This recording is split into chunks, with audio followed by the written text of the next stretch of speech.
Hi, my name is Cameron Carlson with AnimeLocation.tv. I'm here at Matsuricon 2025 with... And Yatco. How's it going? This is your first time ever to Matsuricon. How are you doing with it? I'm having a wonderful time. Oh my gosh, the staff and all of the fans have been amazing. I feel like I'm really being taken care of here, and just we're having a blast. Awesome. So a big show that you've been working on is Miraculous Ladybug and Cat Noir. How has that project been going and working alongside such a very well-talented cast? Yes. I stepped into the role of Sabine during the 4th season. Her original actress, Felice Sampler, sadly passed away a few years ago. Okay. And they were looking for an actress to fill her shoes. And I auditioned for it, and I got the part. And, honestly, I take great pride in... stepping into her shoes and carrying on in her stead, and I hope I'm doing her justice, honestly. But the cast and the crew have been absolutely lovely. Working with Ezra, our director, is a joy. I'm such a fan of Christina and Bryce. Yes. And the rest of the cast, just stacked with absolute talent. And then not to mention the fans. I get people coming to my table all the time at conventions saying, I've been watching Miraculous since I was a little kid, and I love Marinette, and I love Adrian, and I love all these characters, and it's so cool to be a part of something that's really touched people over the years. Yeah, we're friends with Bryce and Christina, so they're fun folks. Absolutely. And, so this is really fun because I'm an old school, early 2000s anime fan. Is Bleach has a revival? Yes, and it's got Thousand a Year new Blood War. Yeah, and it's got a new story. How did you get involved in it? Did you originally watch the original run like I did way back in the day? I actually only had watched a couple of episodes when I was younger. Yeah. And so weirdly, I think a year or so before the revival came out, I was like, I'll start watching it, and I watched through the first season and a half. Okay. Good. I was in the middle of the first what do you call it? Arc. The second arc. I was in you the were middle. in the second arc. I was in the middle okay. of the Not the Bonto. No, it's the one before it, and I can't remember it anymore. And I was like, this is taking too long. I'll just read it. So I sped read through the manga because I knew that Thousand Year Blood War was coming out, and I had never fully seen the story, and I wanted to know more about it. So I just read it. Yeah. And I had actually just finished the Fullbringer arc reading it when I got an email from the director of the new arc asking if I wanted to play a couple of characters. I had worked with him on Digimon Adventure 2020 previously, and so he knew me and he knew my work, so he just autocast me. And I was like, wow, what a coincidence that I just happened to be reading through this manga when you want to cast me in the show. Yes, please. Oh, no, I like I said, I grew up on the original run, and I'll admit this, I'm an old school YouTube 3-part watcher of it when it was 10-minute chunks. Oh, man. Yeah, that's how old I am on watching it. No, that's okay. That was the Wild West. Yeah. Now, you were not only voice acting, but live action as well. What challenges do you feel will be the most difficult for someone to overcome when going back and forth between the two?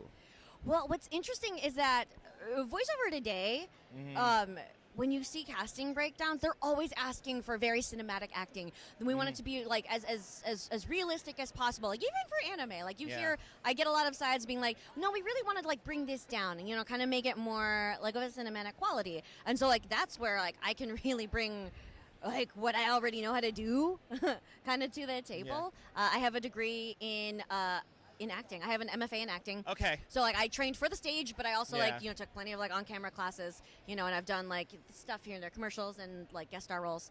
And so that's easy for me to kind of slip into. But I think because I have that theater background, I'm able to kind of dial it up and dial it down. Yeah. Because with voiceover, it's so dynamic. You're being asked to do things that are, very, very close, very, very real, very intimate. But then also these big, bombastic scenes, big fight scenes. So you have to be able to, know your audience, know your distance, know what the range of what you're performing is. Yeah. And so, I rely on all the aspects of my learning to call on it. Yeah, I'm an old stage boy. I was a stagehand. So, yeah, a lot of people don't know this. I actually am a thespian as well. Let's go. Yeah. So you also do video game work such as Final Fantasy VII with the remake and a few other big title games. Do you ever get to see your characters when you're recording them? Sometimes. Okay. Okay, so with a lot of video games, when you audition, you're given, a set of sides, right? And maybe a description. And if you're lucky, there will be character art or at least images for reference, right? Which might be inspirations and stuff. But for some games, you they might have like an image of it in the corner of the screen while you're recording, so you can keep referring to like what does this character look like. When you're doing games that are localized, if like for example, Final Fantasy VII Remake and Genshin Impact, these games are localized from the original language, right? And for characters that show up in cutscenes, those scenes are usually recorded to picture, like I'm doing an anime, basically. Really awesome. So, for example, with Genshin Impact, Raiden Shogun, when she first comes out, when you first meet her, it's a cutscene where she comes out. She like walks down. She walks down the stairs, but the stairs are in air. It's insane. And then she pulls a sword out of her boobs, and it's great, and it's powerful, and it's intimidating. But that whole thing was a cutscene. Wow. And so the first thing I got to do for this game, for this character that I feel like has been beloved for a few years now, was this cutscene. I got to record it to picture, so I'm actually watching this character do the thing. Granted, it was not full final animation. Yeah. But like I got the picture. Actually, I'm not a Genshin person, to be honest with you, but about it. I at least have seen her in multiple art forms. Yes. So, yeah. So, a show that is very heavy at times is Violet Evergarden. Oh, I'm friends with Harlecker. Oh, I'm friends with her, and by the way, I have it on Blu-ray and DVD, and I've watched it like 5 times. Yes. How did you get involved in the project, and have you watched it all the way through? Yes. Okay. To answer the second part, yes, I have watched all of it. It is one of my favorite anime. Yeah. I had worked with the director of the English dub for Violet Evergarden prior to that, and so he actually just asked to I don't remember if that one was auditioned because I was just a couple of bit parts in the show across like the episodes. Yeah, you kind of just like pop up here and there. Pop up here and there in the actual series. And you give proper. some depth every once in a while. Yeah, here and there. But like I watched it when it came out on Netflix, and I was just blown away by this show. Yeah. I mean, Kyoto Animation is at the pinnacle of their They game. deserve all the praise. Absolutely. And Violet Evergarden is this show where like every episode you're gonna cry. So just have your tissues ready because every episode is a tearjerker and it is beautiful and like it tugs at your heartstrings. Just that scene where she like runs up and like jumps across the lake. The lake. Oh, that one hits you hard every time. I was a mess watching that. Oh god! Yeah. And just because the animation is stunning. Yeah.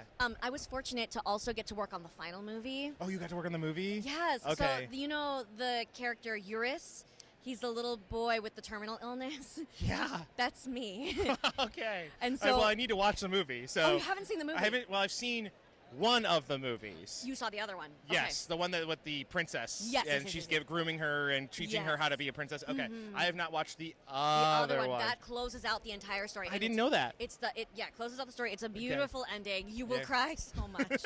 I cried so much recording that movie. You're like, I can't do it today, guys. It's just too hard. No, we watched the scene. So in anime, you watch the scene down, right? And then you record your lines. So we were watching the original Japanese of this one scene, and like. Both me and over the internet, my director and our engineer were just sobbing. We were like, why is this show so sad? And beautiful at the and same beautiful, time. and I love it, but I have to pull myself together.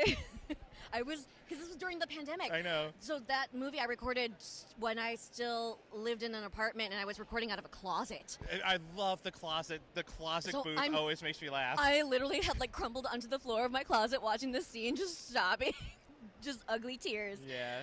I will sing Violet Evergarden's praises forever till the day I die. She's on my car.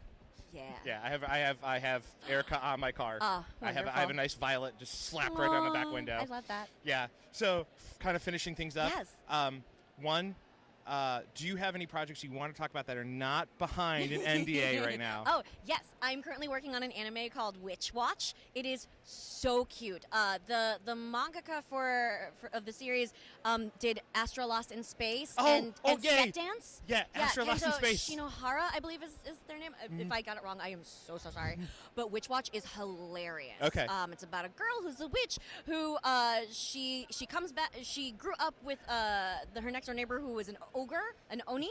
And she goes off to train a little bit, and she comes back, and she ends up living with the Oni. And now she's gathering like a house full of yokai, essentially. And I play Miharu, a vampire.